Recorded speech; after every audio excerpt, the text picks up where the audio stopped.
오늘 우리에게 주시는 주님의 말씀은 창세기 22장 9절에서 12절까지만 읽겠습니다.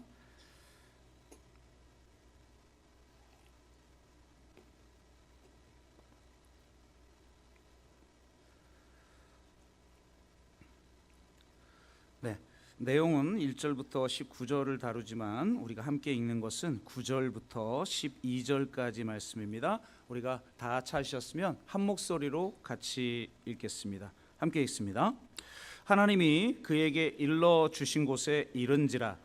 이에 아브라함이 그 곳에 제단을 쌓고 나무를 벌려놓고 그의 아들 이삭을 결박하여 제단 나무 위에 놓고 손을 내밀어 칼을 잡고 그 아들을 잡으려 하니 여호와의 사자가 하늘에서부터 그를 불러 이르시되 아브라함아 아브라함아 하시는지라. 아브라함이 이르되 내가 여기 있나이다 하매 사자가 이르시되 그 아이에게 내 손을 대지 말라. 그에게 아무 일도 하지 말라. 내가 내 아들 내 독자까지도 내게 아끼지 아니하였으니 내가 이제야 내가 하나님을 경외하는 줄을 아노라. 아멘.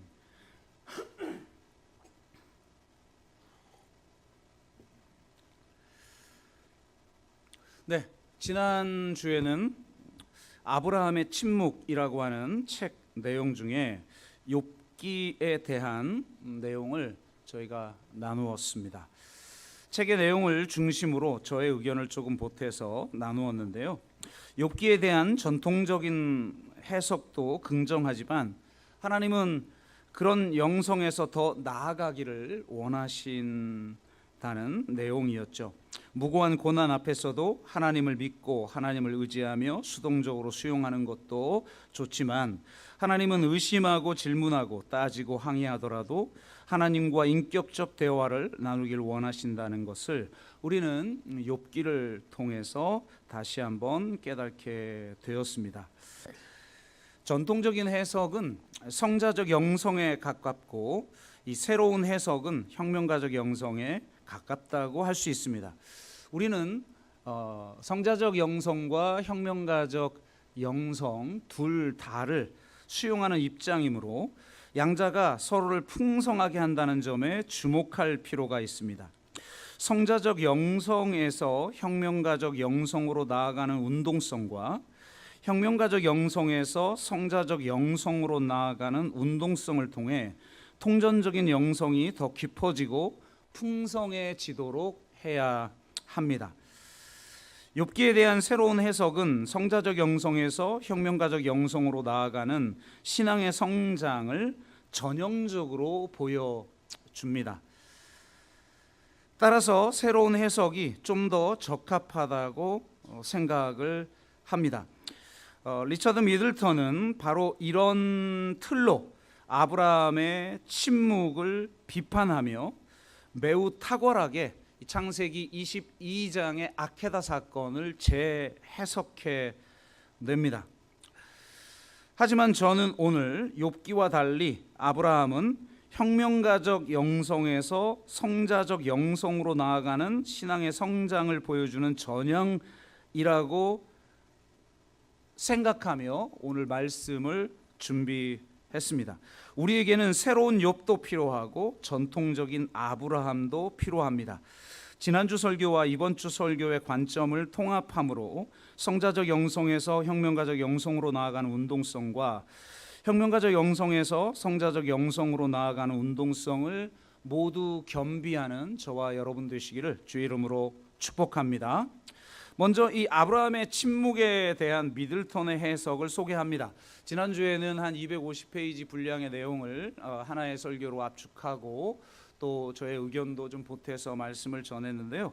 나머지 이 250페이지 정도의 내용을 오늘은 더 짧게 요약을 하고 그 다음 저의 입장을 좀 이야기를 해보려고 합니다. 미들턴은 기본적으로 성경이 욥과 아브라함을 주제적으로 문맥적으로 연관시키고 있다고 봅니다. 그러니까 창세기가 따로 있고 욥기가 따로 있는 것이 아니라 이 정경 안에서 욥기와 창세기는, 그러니까 아브라함과 욥의 이야기는 서로 상관성을 가지고 있다, 이렇게 보죠. 그래서 공통점을 한번 보면요, 아브라함과 욥 둘 다 하나님으로부터 시험을 받습니다. 두 번째는 성경에서 티끌과 재라는 문구, 욥이 마지막에 고백하잖아요. 제가 티끌과 재와 같습니다, 이렇게 고백을 하죠. 이 문구를 사용한 성경 전체에 사용한 인물은 성경 전체 중에 단 두 사람밖에 나오지 않습니다. 아브라함과 욥이에요. 세 번째, 둘 다 다른 사람을 위해서 중보 기도합니다. 네 번째, 하나님은 둘 모두에게 자신의 계획을 드러내십니다. 주로 하나님은 선지자에게 그렇게 하시죠. 또 선지자들이 다른 사람을 위해서 중보 기도하죠. 아브라함의 족보에 있는 이름들이 욥기에 그대로 등장하는 것을 볼 수가 있습니다. 그리고 여섯 번째, 이것이 제일 중요한데요, 사실은 중간에 나오는 건데 제가 제일 마지막으로 뺐습니다. 제일 중요하기 때문에 아브라함과 욥 둘 다 하나님을 경외하는 자라는 사실입니다.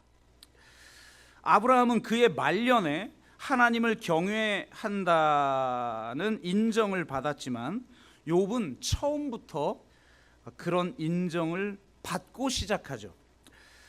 아브라함의 끝이 욥의 시작입니다. 따라서 아브라함은 전통적인 영성을 가진 사람이고 욥은 거기에서 시작하여 더 높은 영성으로 나아간 사람이라고 볼 수 있습니다.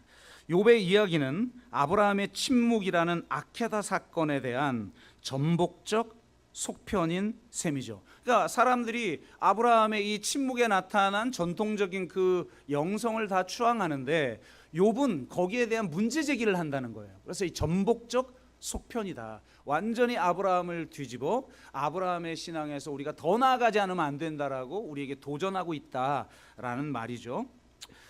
우리 모두가 느끼는 것처럼 미들톤이 문제로 느끼는 것은 아무리 시험이라 할지라도 어떻게 윤리에 어긋나는 행위를 요구할 수 있느냐에 있어요. 그렇죠? 여러분, 시험이라는 것도 윤리적 한계라는 게 있는 것 아니겠습니까? 선하신 하나님이 윤리적으로 어긋나는 행위를 요구할 수는 없는 것 아니겠습니까? 그러므로 우리는 다른 식으로 접근을 할 필요성이 있다. 왜냐? 이건 도저히 성경에서 말하고 있는 하나님의 성품과 하나님의 정의에 너무 어긋나는 요구를 아브라함에게 하신 거라는 거예요. 어떻게 자식을 죽이라고 합니까? 그러므로 이 본문을 다른 식으로 접근할 필요성이 있다. 결론적으로 말하자면 아브라함이 받은 시험은 하나님의 명령에 맹목적으로 절대적으로 순종하느냐 아니냐가 아니라 하나님의 성품을 올바로 분별하는지에 관한 것이라는 거예요. 다시 한번 말씀드릴게요. 하나님의 성품을 올바로 분별하는지에 대한 것이라는 겁니다. 진정한 신뢰는 하늘에서 들려오는 목소리가 요구하는 것이면 무엇이라도 하겠다는 맹목적인 믿음과 동일하지 않습니다. 이런 맹목적인 신앙이야말로 반지성주의와 이단이 잘하는 모판 같은 역할을 하지요. 이단들 보세요. 말도 안 되는데 그냥 다 순종하잖아요. 뭐 한국교회는 안 그렇습니까? 이단하고 한국교회가 뭐 구분이 별로 안 되잖아요. 그러니까 그걸 잘하게 만드는 모판의 역할을 하고 있다. 그러므로 오히려 하나님에 대한 신뢰는 하나님이 어떤 분이신지에 대한 지식과 분별력을 요구한다는 거예요. 그래서 이 시험은 하나님의 성품과 하나님의 정의가 도대체 무엇이냐를 분별할 줄 아는 신앙인이 되기 위한 시험이었다는 거죠. 성경은 아브라함과 하나님과의 관계 속에서 아브라함이 하나님을 더 알아가는 과정을 묘사하고 있습니다. 아브라함은 아브라함의 이야기 중에 우리가 딱 떠오르는 이야기의 장수가 있죠. 12장, 15장, 17장, 18장, 22장. 딱 떠오르는 스토리들이 있잖아요.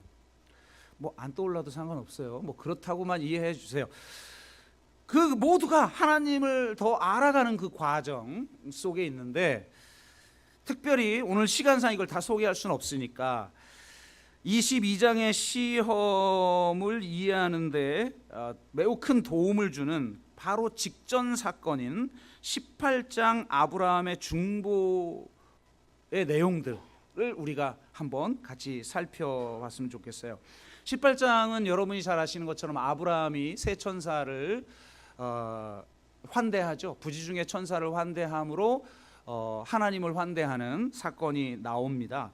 이 환대 후에 하나님이 내가 하려는 것을 아브라함에게 숨기겠느냐라고 말씀하시며 두 가지를 말씀하십니다. 첫 번째는 구원의 목적.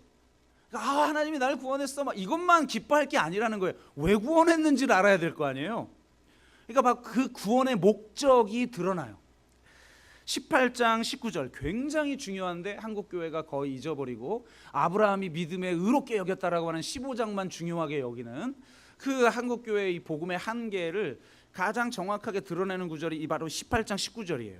하나님이 아브라함을 왜 구원했는지 이렇게 나와 있어요.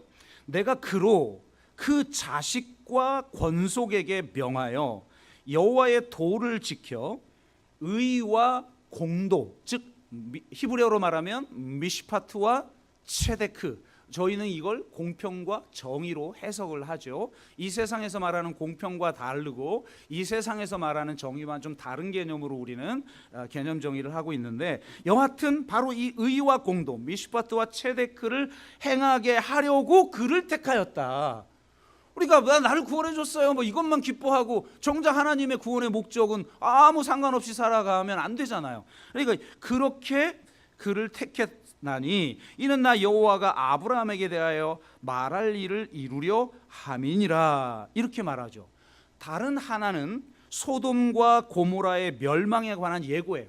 아브라함에게 내가 소돔과 고모라를 멸망할 것이다 라고 예고해 줍니다. 그러자 아브라함이 하나님께 따지고 항변하죠. 하나님, 어떻게, 아니 악인만 콕 집어서 벌해야죠, 그죠? 어떻게 그 도시 전체를 멸합니까? 어떻게 악인과 의인을 동시에 멸한단 말입니까? 이게 당신이 말하는 의와 공도입니까? 당신이 세상을 심판하려거든 정의를 지키십시오. 그곳에 의인 50명이 있다면 용서해야 합니다. 이렇게 과감하게 말을 합니다. 아마 그가 인생을 살면서 하나님을 경험하면서 그래, 한 50명 정도 의인이 있으면 하나님 이 도시를 용서할 것 같아. 그러니까 아브라함에게는 최고치의 지금 제안을 한 거예요. 요 정도까지는 받아주시겠지. 내가 100명 얘기했으면 하나님이 분명히 이거 단칼에 날려버렸을 거야.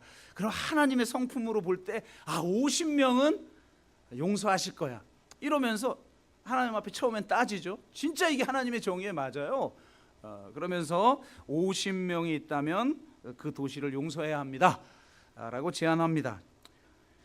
아마도 이렇게 용기 있게 제시하였지만 상당히 살떨리는 마음으로 기다렸을 거예요. 근데 놀랍게 하나님이 너무나 흔쾌히 알았어, 50명만 있으면 용서해 줄게.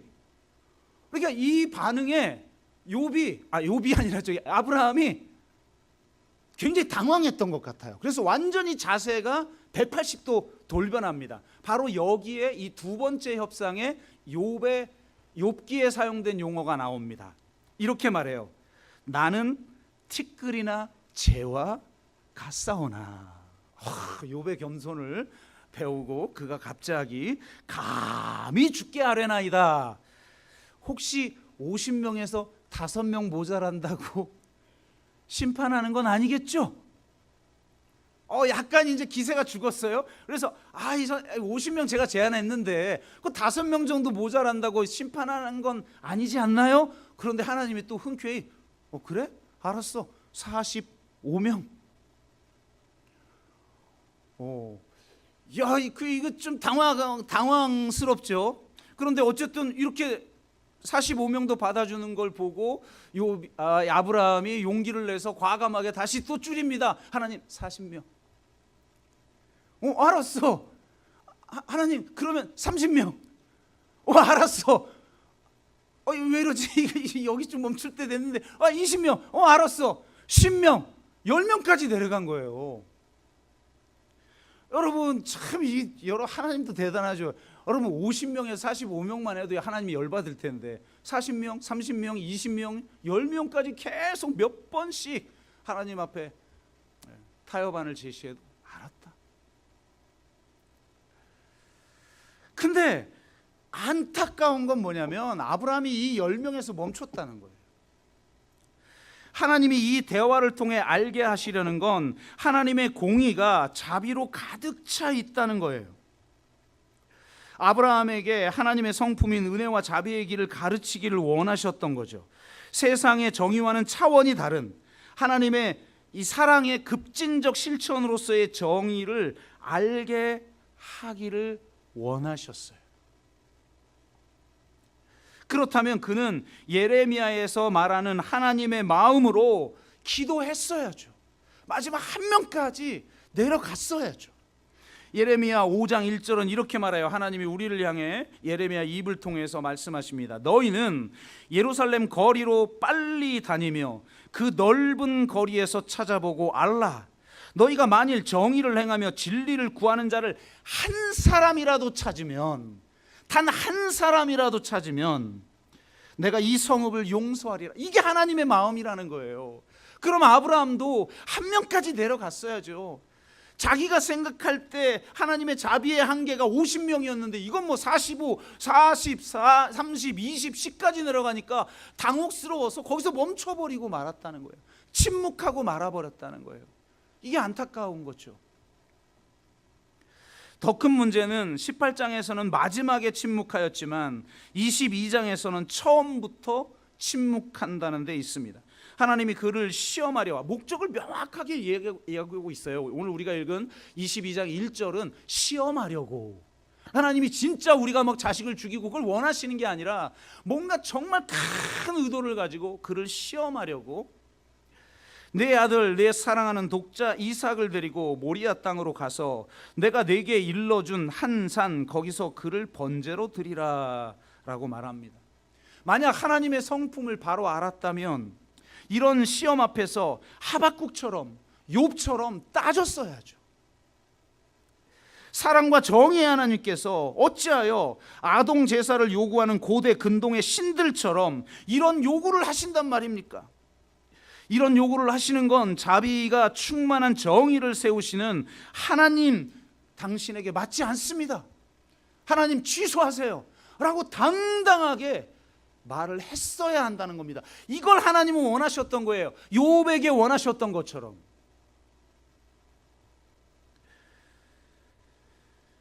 하지만 아브라함은 어떤 대꾸도 하지 않습니다.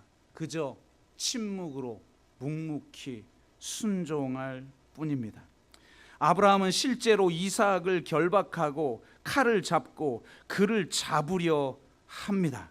이것은 하나님의 의도가 아니었기에 여호와의 사자가 아주 급하게 하늘에서 그를 부릅니다. 아브라함아, 아브라함아, 멈춰라. 그 아이에게 내 손을 대지 말라. 그에게 아무 일도 하지 말라. 그거 하나님이 원하시는 게 아니다. 그러면서 이렇게 평가하죠. 내가 내 아들 내 독자까지라도 내게 아끼지 아니하였으니 내가 이제야 내가 하나님을 경외하는 줄을 아노라. 우리는 그동안 이것을 하나님이 그 시험을 통과한 아브라함을 바라보며 너의 그 신앙을 내가 인정한다 이렇게 칭찬으로 이해를 했는데 미들턴이 보기엔 이건 칭찬이 아니라는 거예요. 단지 시험을 통해 무엇을 발견했는지 묘사할 뿐입니다. 이것을 시험의 목적이라고 말할 수 없습니다. 이것은 시험에 대한 판정입니다. 너는 하나님을 경외하는 자의 수준에 머물러 있구나.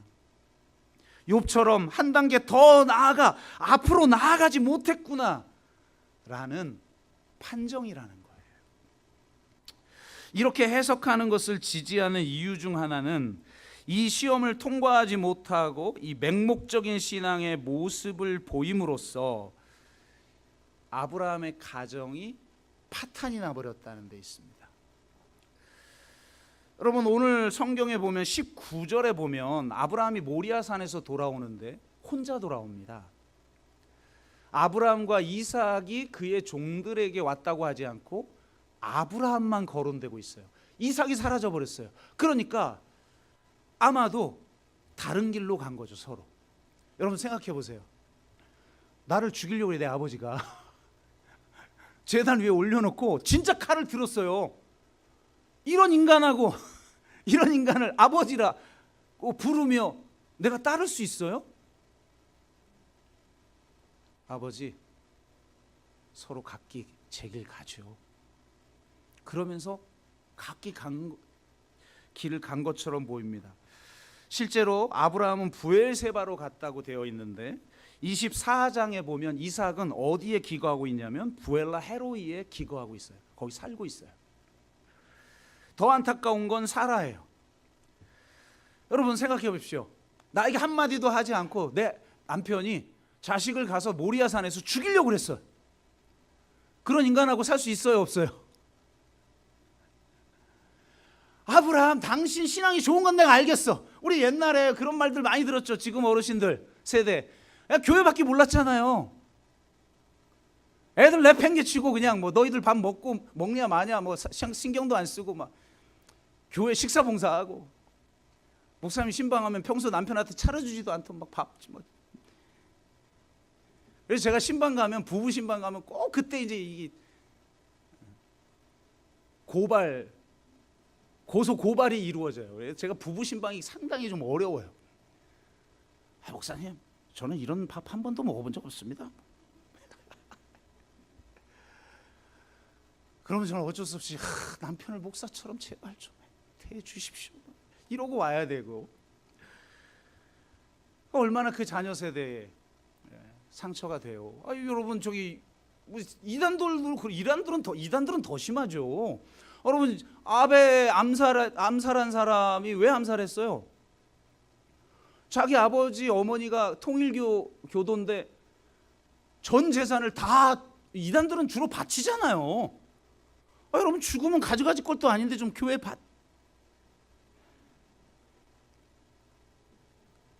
바치잖아요. 그냥 하나님의 여러분 교회 망하면 다 누가 인수해요? 지금 다 하나님의 교회가 인수하죠. 왜? 돈이 많아요. 거기는 죽으면 다 그냥 유산을 남겨요. 그냥 교단에.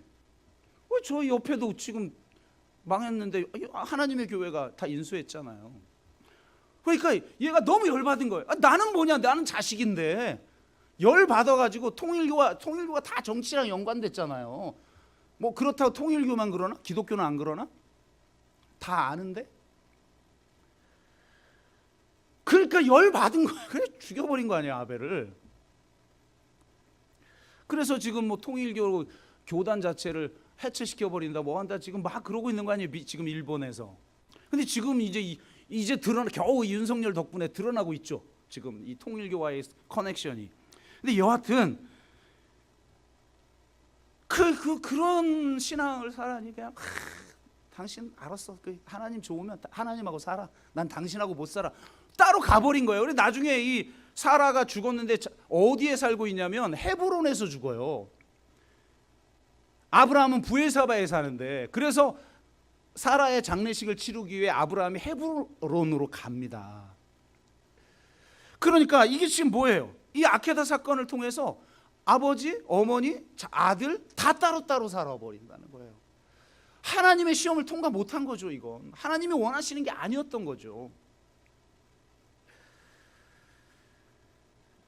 그러므로 우리는 아브라함이 욥처럼 하나님께 따지고 저항했었어야 한다. 하나님은 그걸 도리어 원하시는 분이시다.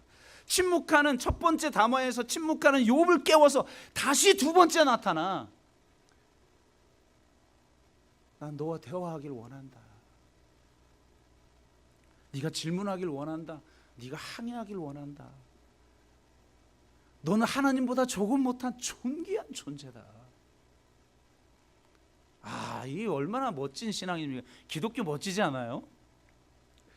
그러니까 지금 바로 이 욥기에 대한, 저는 욥기에 대한 새로운 해석을 전폭적으로 지지하는데, 이 욥기에 대한 새로운 해석으로 아브라함의 이 침묵, 아케다 사건을 새롭게 해석할 수 있다라고 생각하고, 저는 이 반지성주의에 빠진 한국교회나 이단들에게 경종을 울리기 위해서라도 이런 해석을 옹호해야 한다고 생각을 합니다. 하지만 저는 오늘 전통적인 해석을 고수하려 합니다. 왜 그럴까요? 12절을 보면 내가 내 아들 내 독자까지도 내게 아끼지 아니하였으니 내가 이제야 내가 하나님을 경외하는 줄을 아노라. 이 말은 시험에 대한 부정적 평가가 아니라 시험의 목적을 이루었음을 보여준다고 해석하기 때문입니다. 그 근거는 무엇일까요? 욥기처럼 여호와의 사자가 실상은 한 번 나타난 게 아니라 두 번 나타납니다. 오늘 성경에 보면 두 번째로 아브라함을 불러 이렇게 돼 있어요.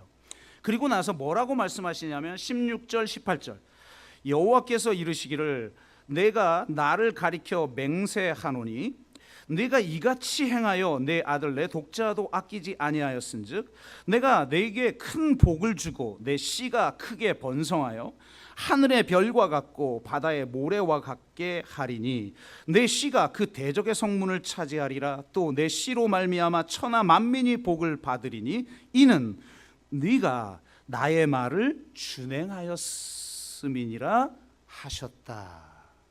이 구절을 통해서 명백하게 하나님은 네가 시험을 통과하지 못했구나가 아니라 내 말대로 네가 준행하였구나, 그러면서 이전에 약속했던 것보다 더 풍성한 약속을 하고 계신다는 거예요. 그러므로 우리는 이걸 부정적 평가로 보기는 어렵다는 거죠. 그렇다면 우리는 이것을 긍정적으로 바라볼 필요성이 있다라는 것입니다. 만약 저는 이렇게 생각을 해봤어요. 만약 이 시험이 아브라함의 생애 초기에 나타난 거였다면 이 미들턴의 해석을 전폭적으로 지지했을 거예요. 아동 제사를 하곤 했던 고대 근동 종교의 잔재가 남아있던 아브라함이, 왜냐하면 아브라함의 가정이 우상을 섬기던 집안이었다는 걸 우리는 성경을 통해서 알 수 있잖아요. 그런 아브라함이 시험을 통과하지 못함으로 여기에 그 과거의 잔재 때문에 감히 하나님의 본뜻을 이해하지 못하고 진짜 자기 자식을 죽이려고 했던 그 행위로 시험에 통과하지 못함으로 하나님이 진짜 원하시는 게 무엇인지를 새롭게 깨닫는, 교훈을 얻게 되는 과정으로 우리는 이해할 수도 있다는 거예요. 하지만 이 시험은 그의 생애의 가장 말년에 일어난 시험이에요. 가장 원숙한 신앙을 가지고 있던 때에 벌어진 일입니다. 갈 바를 알지 못하고 본토 친척 아버지의 집을 그는 떠났습니다. 은혜의 언약과 헌신의 예식을 그는 행하였고 경수가 끊긴 사라의 몸을 통해 아들을 낳을 것을 그는 믿었고 실제로 약속의 성취를 맛보았어요. 나그네를 그는 환대하였고 선지자로서 소돔과 고모라의 멸망을 막기 위해 하나님과 담판을 짓기도 했습니다. 욥과 하박국처럼 그는 하나님께 항의하고 협상합니다. 여러분, 사람마다 다 영성의 컬러가 달라요. 어떤 사람은 그냥 성자적 영성 그냥 믿으면서, 물론 그런 영성밖에 없는 공동체에서 신앙을 시작했기 때문에 그런 영성을 얻는 사람도 있지만, 기질적으로 아무리 제가 혁명가적 영성 여기서 백날 얘기해봤자 그냥 성자적 영성을 묵묵히 추구하는 사람들이 있어요. 반면 어떤 사람은 처음부터 이 혁명가적 영성 없이 이 땅의 아픔과 이 불의에 대한 이 선지자적 분노 없이 어떻게 진정한 신앙생활을 할 수가 있느냐, 이런 문제의식을 가지고 있는 사람들이 있죠. 혁명가적 영성. 아브라함은 애초에 혁명가적 영성을 가진 사람이라고 보여요. 왜? 소돔과 고모라 나와 아무 상관이 없어요. 소문도 그런 소문이 들려왔겠죠. 저희 너무 약한 자들, 소외된 자들의 신음소리, 이게 하나님에게까지 들렸으니까 사람에게는 안 들렸겠어요?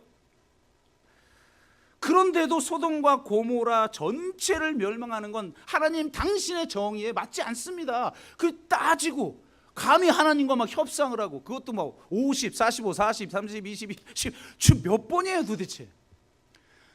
물건 값을 그렇게 깎아도 안 깎아줘요. 그런데 그러잖아요. 애초에 그는 혁명가적 영성이 있었어요.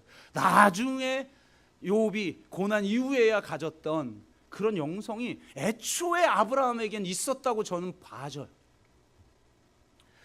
그래서 도리어 하나님은 그런 아브라함에게 성자적 영성까지 겸비하기를 원하셨던 거죠. 협상할 때 10명에서 멈춘 이유도 다르게 해석할 수 있어요. 여러분, 디아스포라 유대인들이 가는 곳마다 회당을 만드는데 회당을 만들 수 있는 조건이 있어요. 바로 성인 남성 10명 이상이 돼야만 회당을 지을 수 있어요. 10명이 차지 않으면 기도처밖에는 지을 수가 없어요. 아브라함이 전도를 하러, 세계 선교를 하러 도시마다 갈 때 회당을 중심으로 선교를 하잖아요. 근데 어느 도시는 회당이 없는 곳이 있어요. 유대인 성인 남성 10명 이상이 없는 거죠. 기도처만 있는 그런 곳이 있어요. 그러니까 이런 공동체적 관점에서 그는 10명을 제한했을 수도 있다. 10명까지. 산전수전 다 겪으면서 그는 하나님이 어떤 분인지 알았을 거예요.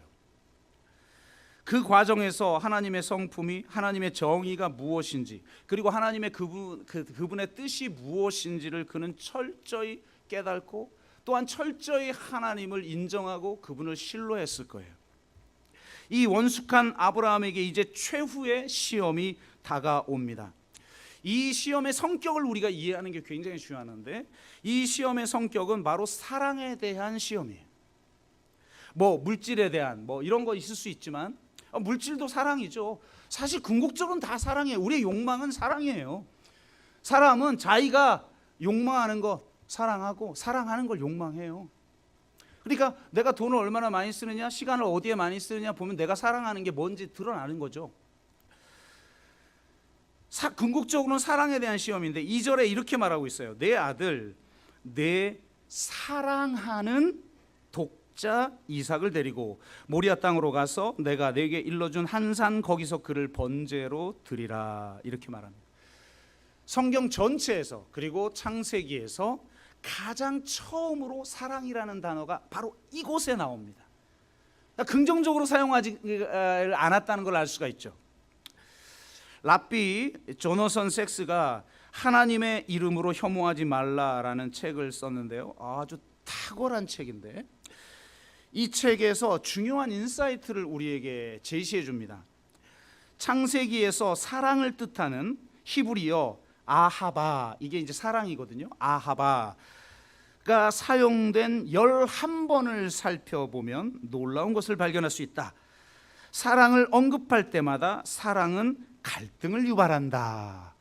이렇게 분석해냅니다. 이삭은 에서를 사랑하지만 라헬은 야곱을 사랑해요. 이게 불행의 불씨잖아요. 야곱은 레아보다 라헬을 더 사랑했습니다.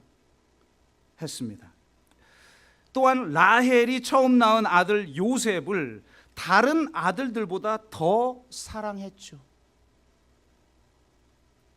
그래서 이후에 이 형제들이 요셉을 죽이려 한 형제 살해가 아예 집단적으로 이루어지는 비극적 사건이 벌어지죠.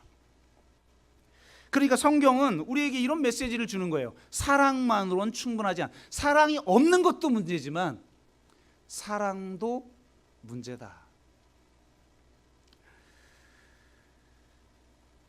우리 사회는요, 이 사회를 떠나서도 가정조차도 사랑만으로는 세울 수 없습니다. 사랑은 결합시키지만 분열시키기도 합니다. 여러분, 사랑이 다양하죠. 자녀에 대한 사랑, 돈에 대한 사랑, 뭐 정치적 입장에 대한 사랑, 정당에 대한 사랑, 나라에 대한 사랑, 뭐 다양할 수가 있는데 이건 늘 분열시킨다는 거죠. 그러므로 건강한 가족 공동체 사회를 만들기 위해선 정의도 필요합니다. 사랑은 편파적이지만 정의는 공평하죠. 사랑은 특수하지만 정의는 보편적입니다. 사랑은 A를 사랑하고 B는 사랑하지 않지만 정의는 모두를 위한 것입니다. 그러므로 사랑과 정의 모두가 필요합니다. 사랑 없는 정의는 냉혹하고 정의 없는 사랑은 불공정하죠.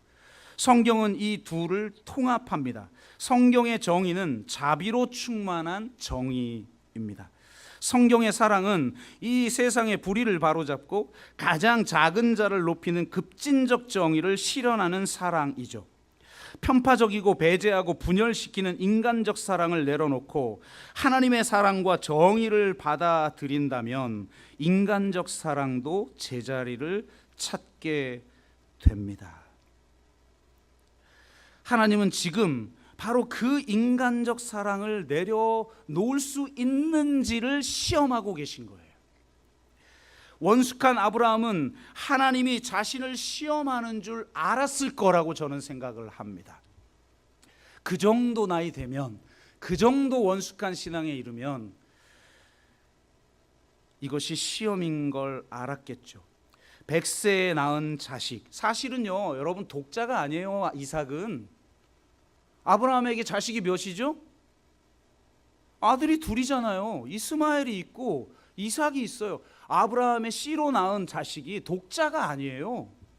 그런데도 네가 사랑하는 독자, 그러니까 독자처럼 생각했다는 거 아니겠어요? 뒤집어서 말하면. 그러니 이스마엘이 쫓겨나는 걸 어떻게 아버지가 그걸 안 막습니까? 그러니까 이 아브라함은 문제가 좀 많아. 그 여자 둘이 그 갈등하는 것 때문에 자식을 내쫓습니까? 근데 어쨌든 그렇게 사랑하는 그 사랑, 그걸 네가 내려놓지 않는다면 진정한 하나님 나라 백성의 공동체, 18장 19절의 그 의와 공도로 이루어지는 그 하나님 나라 백성은 네가 만들 수 없다. 지금 이걸 하나님이 시험하고 있다는 걸 그는 직감적으로 알아차립니다. 그리하여 소돔과 고모라를 심판하는 것보다 더 불합리하고 부정의해 보이는 이 요구 앞에서도 그의 기질과 그의 영성에 걸맞지 않게 단 한마디도 내뱉지 않습니다. 여러분, 나와 아무 상관도 없는 소돔과 고모라 심판한다는데도 하나님 앞에 막 따지고 이게 당신의 정의에 맞는 말이냐고 뭐 이랬던 자가, 아니 내 자식을 지금 죽이라는데, 그것도 내가 사랑하는 독자 이삭을 바치라는데도 한마디도 하지 않아요. 이건 기질상 말이 안 되는 거예요. 그런데 그는 한마디 말도 하지 않습니다. 말이 필요 없었던 거죠. 이심전심의 세계입니다. 하나님의 불가사의하고 이 무자비한 요구 앞에서 공포와 전율을 느꼈을 거예요. 내 자식을 죽이라. 그의 뜻은 알지만 그 뜻대로 행하는 것이 내 자식을 죽이는 것이라니, 이건 정말 공포와 전율이죠. 그런데 그 공포와 전율을 느끼면서도 그는 침묵하고 순종합니다. 도대체 어떤 신앙을 가졌기에 이것이 가능했을까요? 두 개의 구절이 이를 명확하게 설명해 줍니다. 히브리서 11장 19절 17절에서 19절. 아브라함은 시험을 받을 때에 믿음으로 이삭을 드렸으니 그는 약속들을 받은 자로 돼 그 외아들을 드렸느니라. 그에게 이미 말씀하시기를 내 자손이라 칭하는 자는 이삭으로 말미암으리라 하셨으니 그가 하나님이 능히 이삭을 죽은 자 가운데서 다시 살리실 줄로 생각한지라. 로마서 4장 16절에 17절. 아브라함은 우리 모든 사람의 조상이라 기록된 바 내가 너를 많은 민족의 조상으로 세웠다 하심과 같으니 그가 믿은 바 하나님은 죽은 자를 살리시며 없는 것을 있는 것으로 부르시는 이시니라. 아멘.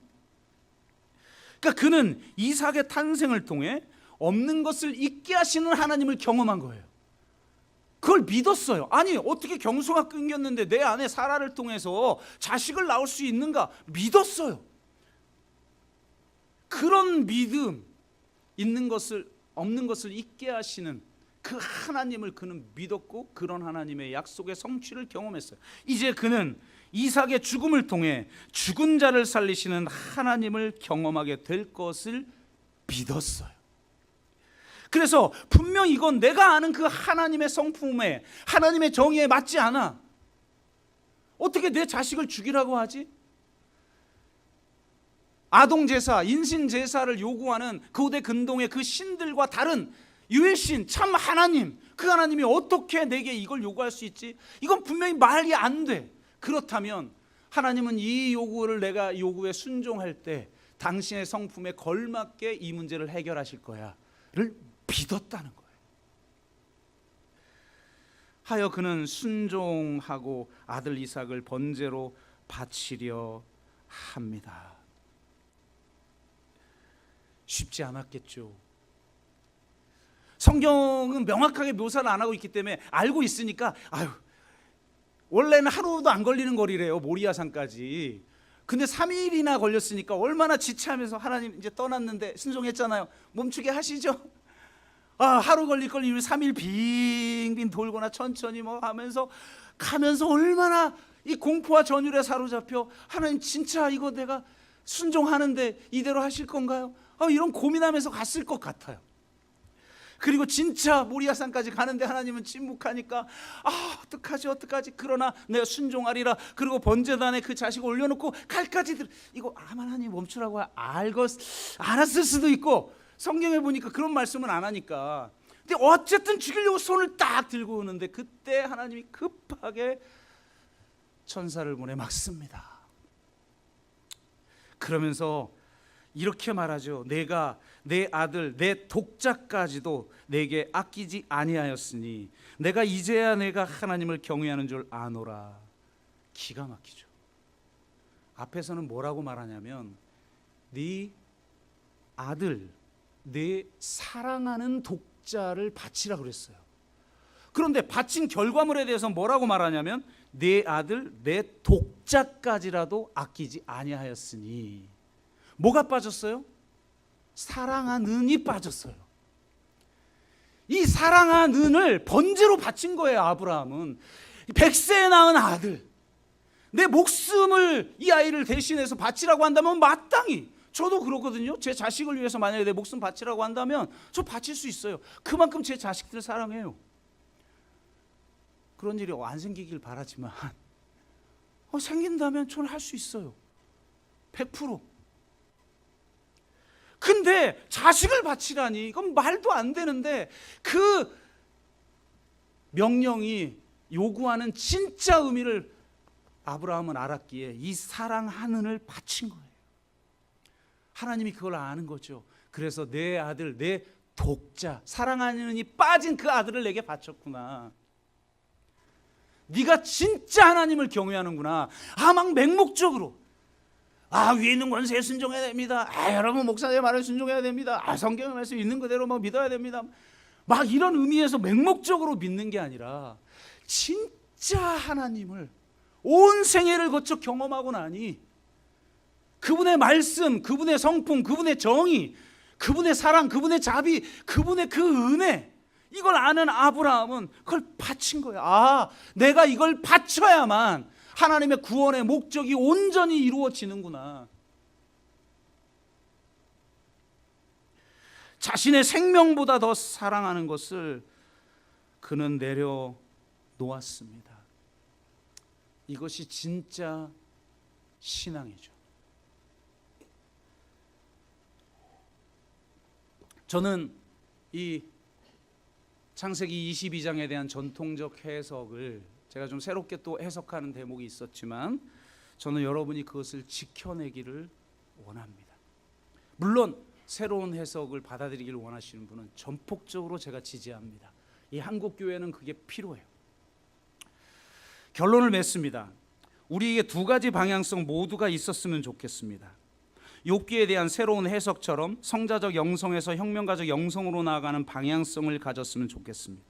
대다수 한국교회의 반지성주의와 이단들의 맹신에서 나타나는 맹목적 신앙이 아니라 하나님의 정의에 대해서 따져 묻고 항의하는 그런 신앙이 있을 때 우리의 신앙이 개인적 차원을 넘어 공동체, 사회, 전 우주에까지 미치는 신앙의 지경을 갖게 되는 것입니다. 또한 우리는 아브라함에 대한 전통적 해석처럼 혁명가적 영성에서 성자적 영성으로 나아가는 방향성을 가졌으면 좋겠습니다. 왜냐하면 우리의 머리는 너무나 커졌지만 열정의 가슴과 헌신의 배를 잃어가고 있는 것처럼 보이기 때문입니다. 부조리하고 불합리하며 공포와 전율을 불러일으키는 하나님의 명령 앞에서 하나님을 절대적으로 신뢰하기 때문에 그 명령에 순종하고 목숨보다 더 사랑하는 걸 내려놓을 수 있는 그 헌신의 신앙들을 잃어버리고 있는 것처럼 보이기 때문입니다. 그래서 한국교회의 가장 정말 필요한 메시지, 그래서 이 미들턴의 해석, 욥기에 대한 재해석과 이 아케다 사건에 대한 이 재해석을 한국교회는 전 들어야 된다고 생각해요. 그런데 제가 왜 이 창세기 22장에 대한 전통적 해석을 고수하면서 메시지를 전하느냐? 한국교회는 새로운 해석을 들어야 하지만 우리 교회는 전통적 해석을 들어야 되겠다라는 생각을 했기 때문이기도 합니다. 지난 한 달간 읽은 책 중에 하나가 두 번째 산이라는 책인데요.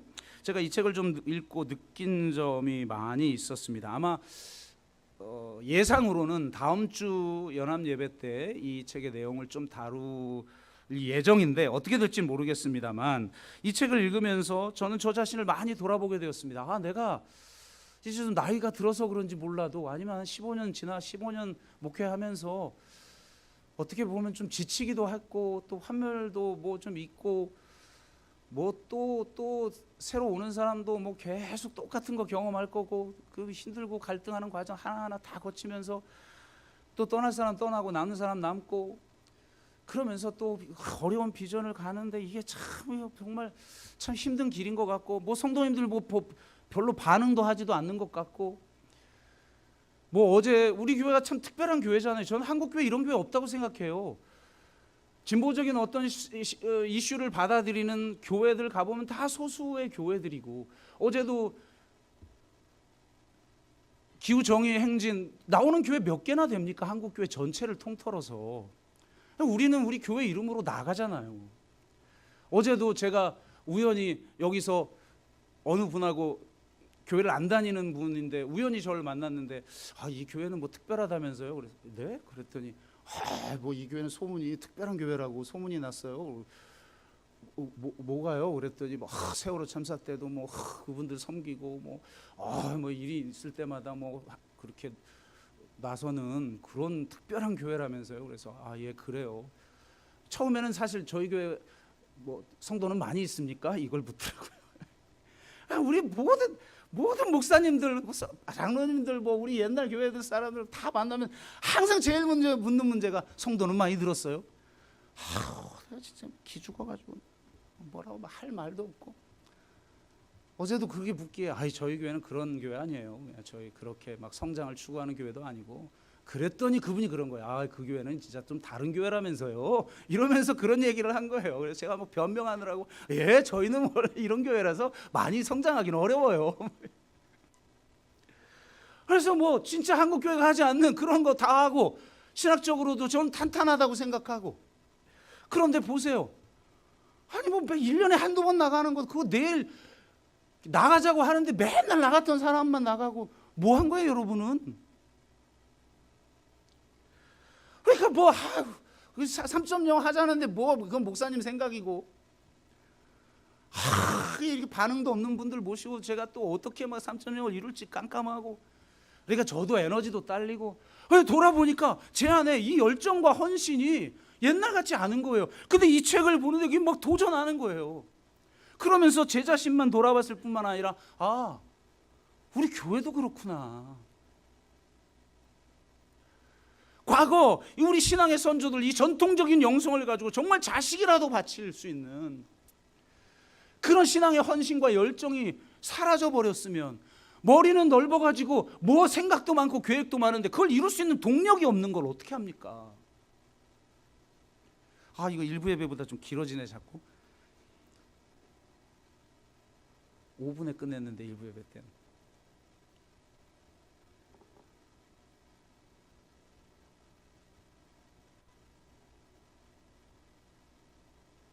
마칩니다.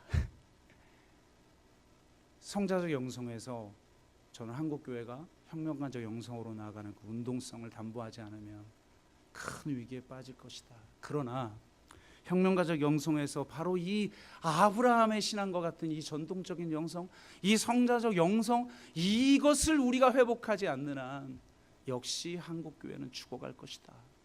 우리 교회도 죽어갈 것이다.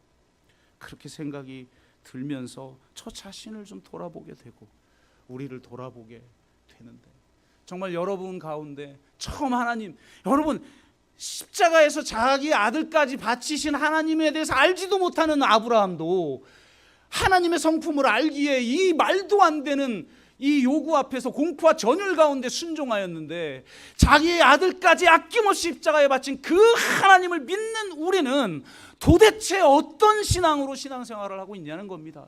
그저 자신의 안위와 자신의 삶과 자신의 기쁨과 즐거움과, 과거에 헌신했으니까 지금은 이젠 좀 누려야 된다? 또 과거에 헌신해 본 적도 없으니 옛날처럼 나는 그냥 살 거다?